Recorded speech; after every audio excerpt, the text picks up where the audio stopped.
Okay, good morning, everyone. Thanks for coming this morning. It's great to have you here with us. My name is Michael Dwiggins. I'm with the Export-Import Bank, and we're going to talk about EXIM Bank this morning and what we can do to help U.S. exporters, and also what we can do to help foreign importers, because I bet we've got both in the room this morning. So happy to have you with us. You may not be aware of who we are at EXIM Bank. We were established in 1934 as a federal government agency. We're part of the executive branch. We're headquartered in Washington, D.C. We do have 12 regional offices throughout the United States. And our mission at EXIM is to facilitate U.S. jobs by supporting the growth of U.S. exports. So we are a U.S. jobs-focused business. Everything we do is focused on employment and creating employment, sustaining employment, but we do that through promoting U.S. exports. And we fill gaps where the private sector is not able to support those exports. We complement private sector financing. We work very closely with banks. And we level the playing field for you as a U.S. exporter in your competition with foreign manufacturers and distributors. How can we help? Well, if you walk around the exhibition halls and talk to companies and ask them if they export, usually when they say they do, my next question is, do you sell on open account terms or cash in advance? And usually they'll say, we only sell cash in advance to our foreign customers or letter of credit because we're scared we're not going to get paid and we don't want to have to wait to get paid. So as a U.S. exporter, you have two primary concerns: that the foreign customer will pay you, and when will the foreign customer pay you? So risk and cash flow. We're here to help you with both of those. We focus on resolving both of those for our exporters. So we help first by improving your competitiveness by ensuring your receivables from international sales. Most of our insurance policies cover 95% of the value of the invoice or 90% of the value of the invoice typically. We leave you with a very small amount of risk. We also assist you in obtaining pre-export financing. So your purchases of inventory prior to the shipment, we can help you find a lender to finance that inventory.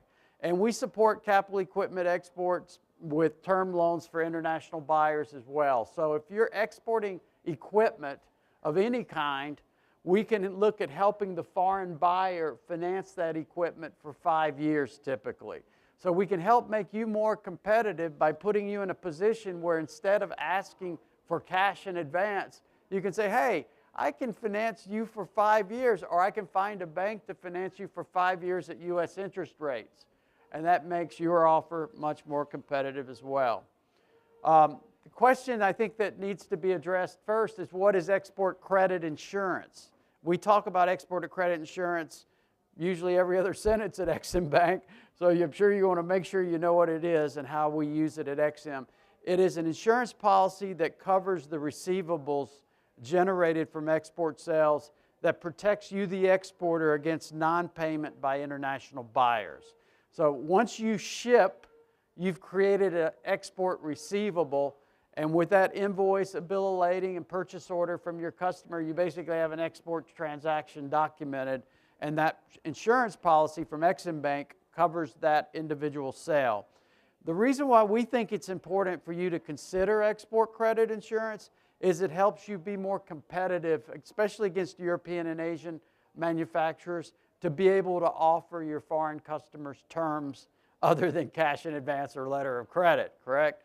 So you can offer them 30, 60, 90, sometimes 180-day terms with our credit insurance policies. And then those insured receivables, once you've insured them, they can be used as collateral for a bank loan. The banks love to finance insured receivables. And so that's an opportunity for you to finance those receivables and turn them into instant cash from your perspective. Some of the benefits of our export credit insurance policies, it's risk protection, first and foremost. As an exporter, When you have a 95% policy coverage from EXIM Bank or a 90% coverage, you're protected against the risk of non-payment for that amount of the invoice. It's also a sales tool, and we keep talking about it as a sales tool over and over again because the overwhelming majority of U.S. companies are currently only selling on cash in advance or letter of credit terms. And you could sell so much more in general, we think, by offering 30, 60, or 90-day terms to potential customers. It's a sales tool. Up to 180 days is typical. For capital equipment, you would probably want us to find you a bank to offer terms more than 180 days, for say up to 5 years, for instance. Financing aid, yes. We said there's two concerns you have as an exporter: risk. We're talking about risk over and over again, and also cash flow. Obviously, you'd rather have the cash before you ship than 180 days later, right?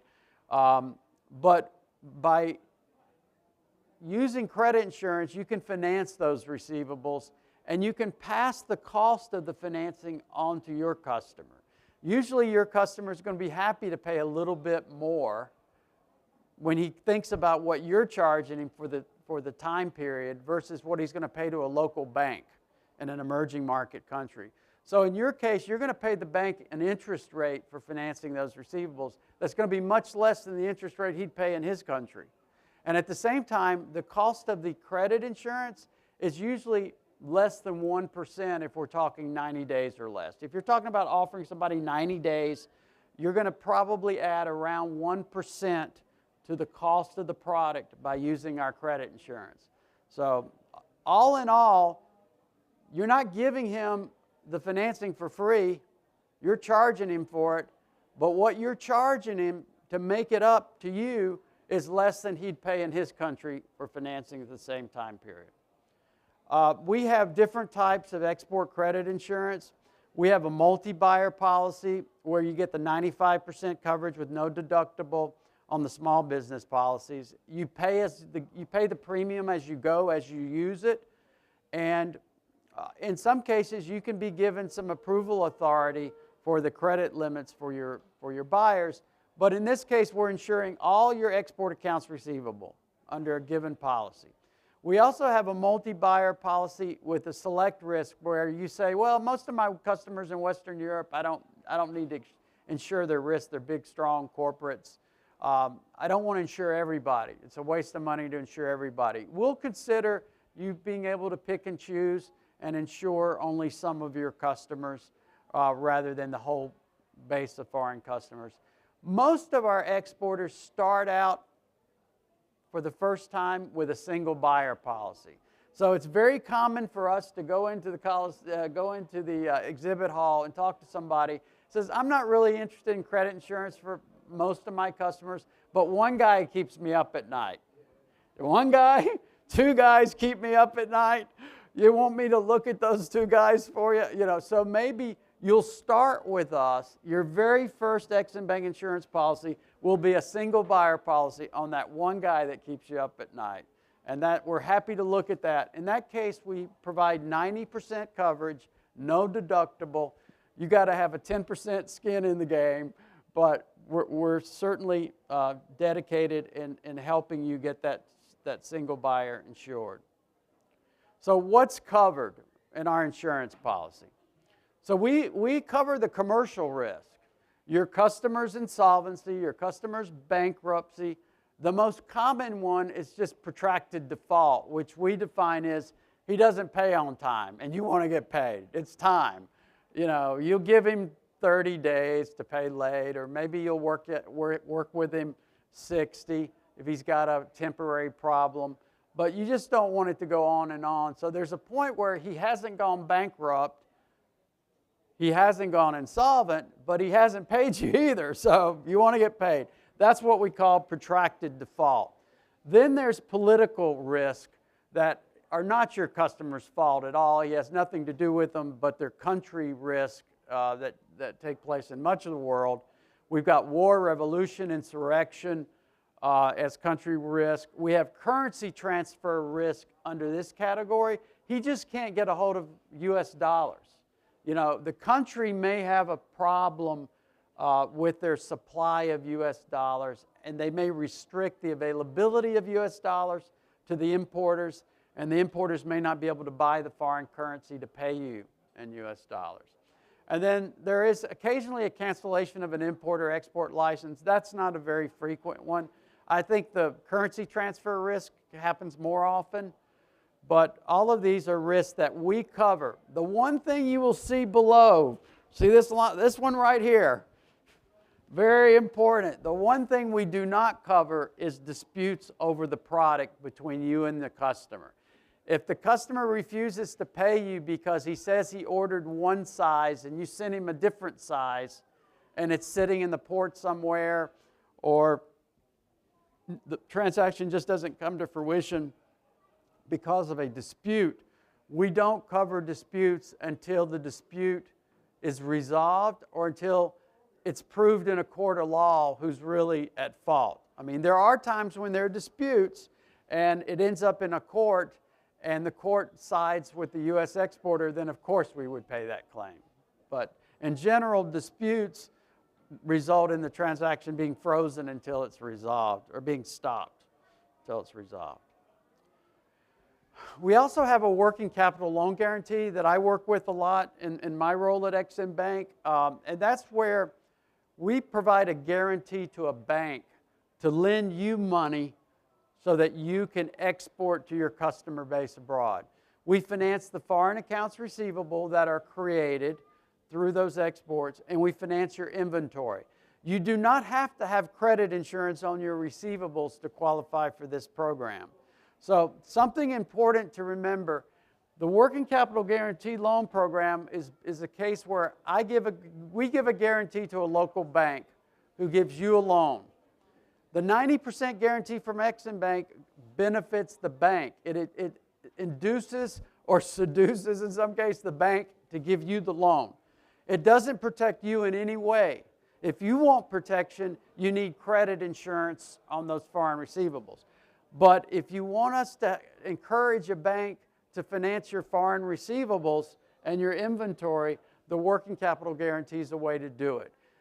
Then the bank can finance your foreign accounts receivable with or without credit insurance, up to 90% of the value of those accounts receivables and up to 75% of the amount of the inventory. The bank will take a blanket lien on all your company assets, and usually what they end up doing is giving you 2 lines of credit.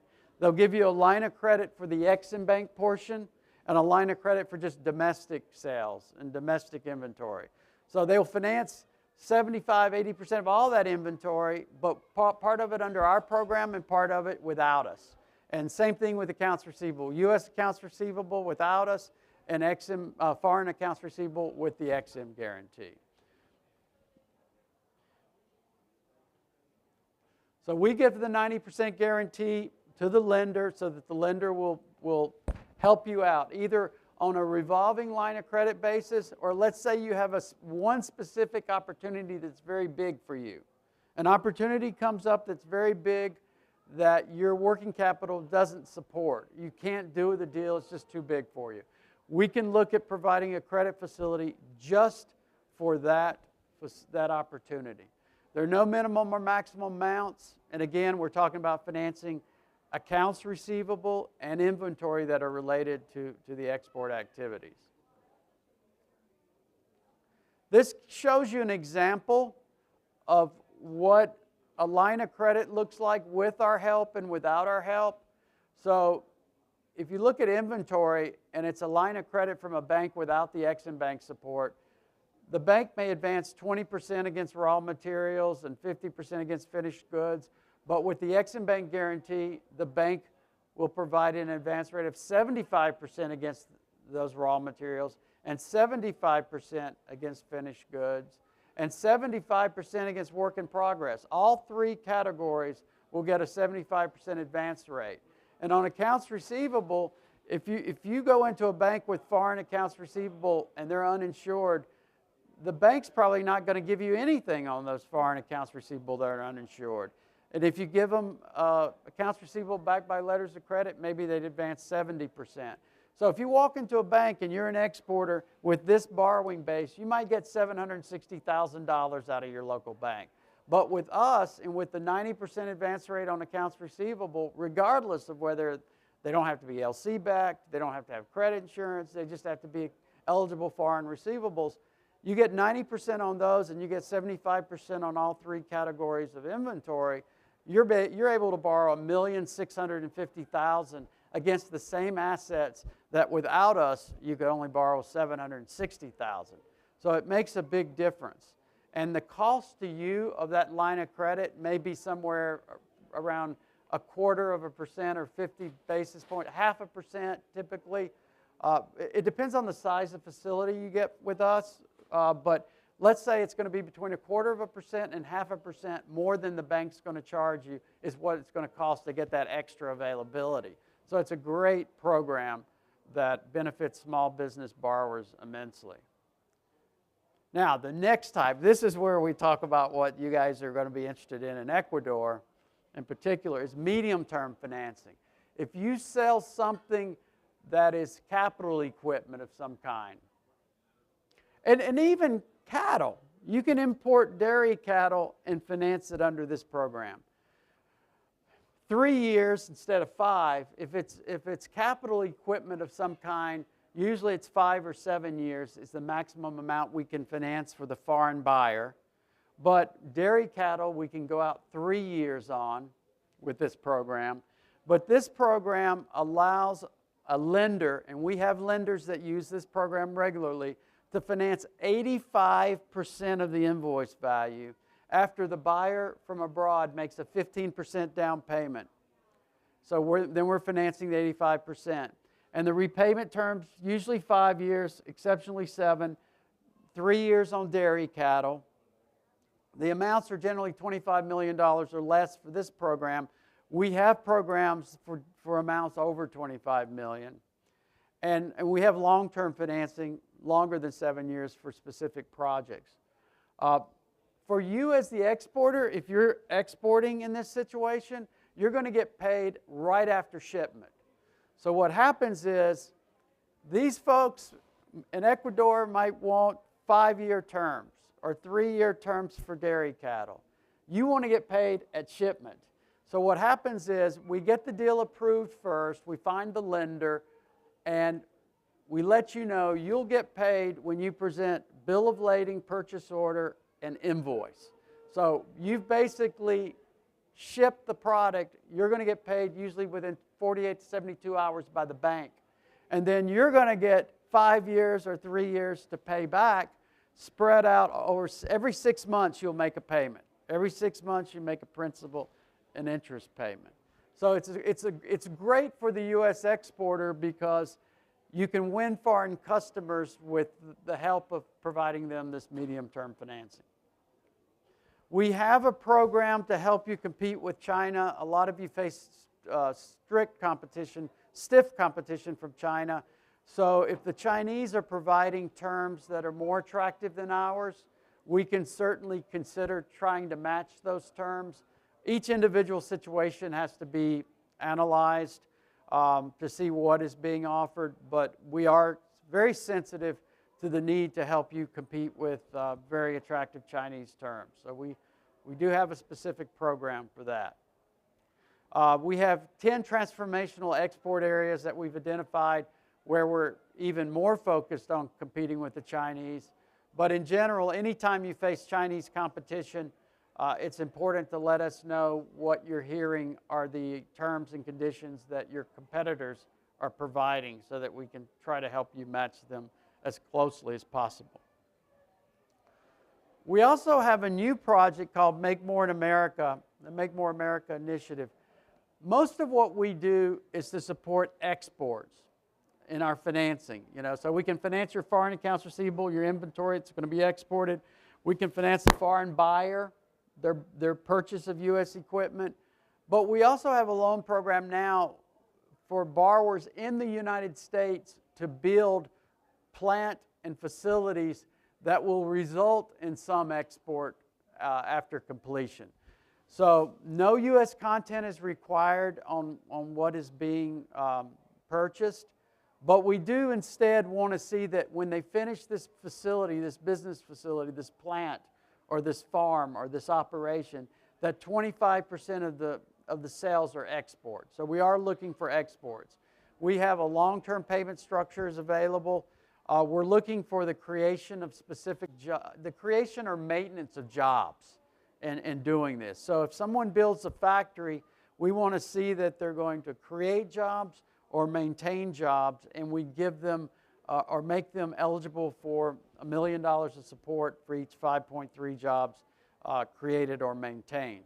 Again, the goods being financed, it can be land, it can be buildings, it can be equipment, but it doesn't have to be all from the United States. But the idea is you're building a facility, a plant, a farm, or something that's going to have exports result of at least 25% of the total sales amount over time. So examples of eligible products: a U.S. company exports 25% of its U.S. production. We only require 15% export nexus for small business or one of those transformational export areas, or for climate-related transactions. But in general, you know, we're looking for companies that are going to have some export activity, and that will qualify them for that portion of our program requirements, so that we can look at providing attractive long-term financing. But in this particular example, the idea is the company sells 50% of its production to a company that exports 30% of their production. It doesn't have to be you export it all, but that at least if your customers also export, you can get some export credit for that. This is a new program. We've done 3 or 4 of them already, and they've been very well received. But an example of, these are deals that banks usually are not actively pursuing at the type of advantageous terms and conditions we are. So at the end of the day, the U.S. borrower gets a much more attractive deal from us than they would from a bank in this case. Again, there are no U.S. content requirements on the things being bought and financed in this case. For all of our other programs, we do have a U.S. content requirement, and I'll be mentioning that in just a second. So as we talk about Make More in America, again, it can involve new manufacturing facilities, certain farm activities would probably qualify, expanding or renovating existing manufacturing facilities, purchasing new capital equipment, examples, acquiring land under certain circumstances, and financing other investments that help you be competitive internationally. Some of our restrictions: we do not support any military or defense-related products. We're not able to do so under law. The goods must ship from a U.S. port. If it's going to Mexico, obviously it's going by land usually. That's different. But in general, you've got to ship from a U.S. port. And we're open in probably 180 countries. So we're open throughout most of the world, but there are some countries where we're restricted. We have a country limitation schedule. If you put this in Google, if you put in Google country limitation schedule, this will immediately come up. It is the list of countries where EXIM is open to do business. So if you're thinking about exporting to Algeria, all you got to do is type country limitation schedule in Google. It'll come up. Then you go to Algeria, and you'll see, if you see no X's, then you're fine. If you see X's in all the boxes, usually there's a private sector line and a public sector line. And there's short, medium, and long term. So if you see no X's, we're open for public sector, private sector, short, medium, and long term under the country limitation schedule. Let me mention one thing we didn't talk about really in this presentation. It's the U.S. content requirement. So we said to use EXIM, you've got to export from the United States. We're talking about exporting from a U.S. port. The product needs to be made in the United States. It can have foreign components, but it needs to be generally, if you're talking about a short-term credit insurance, say anything less than a year, we're looking for U.S. content of at least 51%. So 51% U.S. content would qualify for EXIM Bank programs. If it's completely foreign and you import it into the United States and then you want to turn around and export it, we can't support it. The SBA can, because they don't have a content requirement for their working capital guarantee program. But for us, it has to be American made. Now, if we're talking medium term, let's say you're in Ecuador, you want to import U.S. equipment. You're generally looking for the U.S. content to be 85% or more in order to fully take advantage of the program.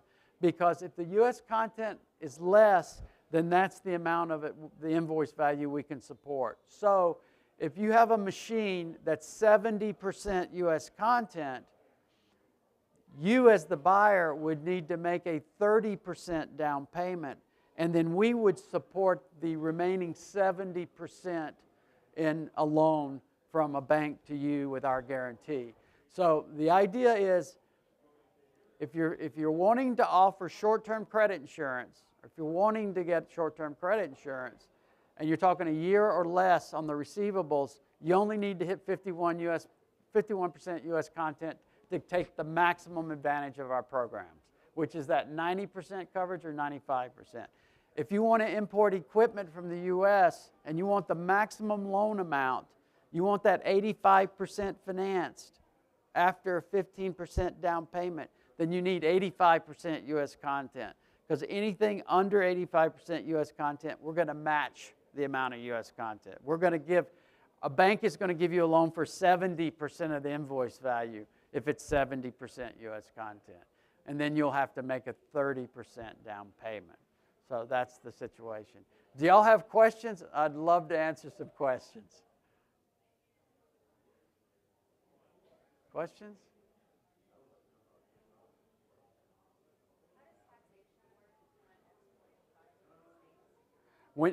She asked, how does taxation work when exporting products from the U.S.? So there will be taxes that are added.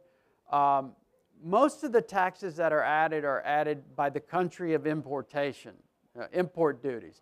Those can also be financed under EXIM program. If the bank asks for support on financing import duties, for instance, if Ecuador put taxes on what you're bringing into Ecuador, those taxes are financeable.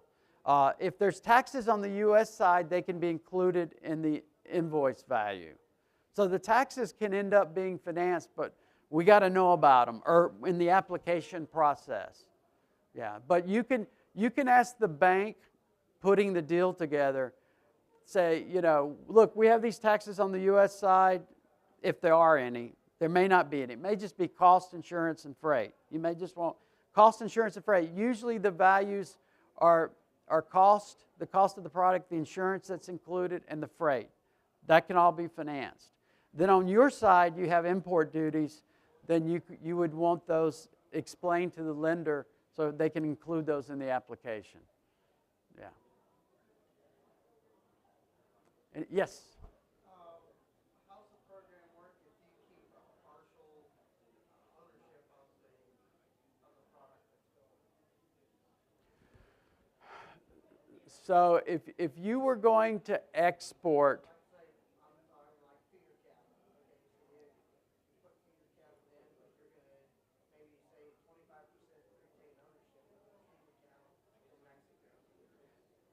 if you were going to maintain ownership of the feeder cattle going into Mexico at, say, that 25% amount, EXIM would probably discount that from the amount that we would support. Now, we have situations sometimes where Americans take an interest in a foreign business activity that there's an export involved in. And people say, well, can EXIM support that? And it usually comes down to whether it's a sale to a related entity, whether it's a sale to yourself. So for instance, let me just take this example in a couple of different directions. If there were breeder cattle going to Mexico and you were arranging the transaction, but someone else is actually selling the breeder cattle to you and the Mexicans, there's an arm's length transaction. There's some guy over here selling breeder cattle. You're putting it all together. It's going to Mexico. He's basically going to own 75% and you're going to own 25%. We could support that transaction as if the whole thing is foreign because there's an arm's length transaction between you and the Mexican on one side and the guy that's really selling the breeder cattle over here. But if they're your breeder cattle that you own right now, and you're selling them to the Mexican, and you're retaining 25% ownership, we would probably discount that 25% ownership that you have. We wouldn't finance that because in reality you're selling to yourself in a way. So it's okay for you to participate with the Mexican in the transaction if there's a guy that we can point to, he's really selling the breeder cattle and it's not your brother. I mean, you're not it's not your wife. You know, it's an arm's length transaction. So we can certainly consider those structures. Again, we look at the details and then we construct around it. But we'd love to hear of any of those opportunities. Anybody else have any questions? Thank you so much for coming. I really appreciate your time today. If you want to come up and grab my card, or I'll run out to you and give you my card. And please don't hesitate. We can talk about y'all's situation too. Anything we can do to help at any time, please let us know. Thank you very much.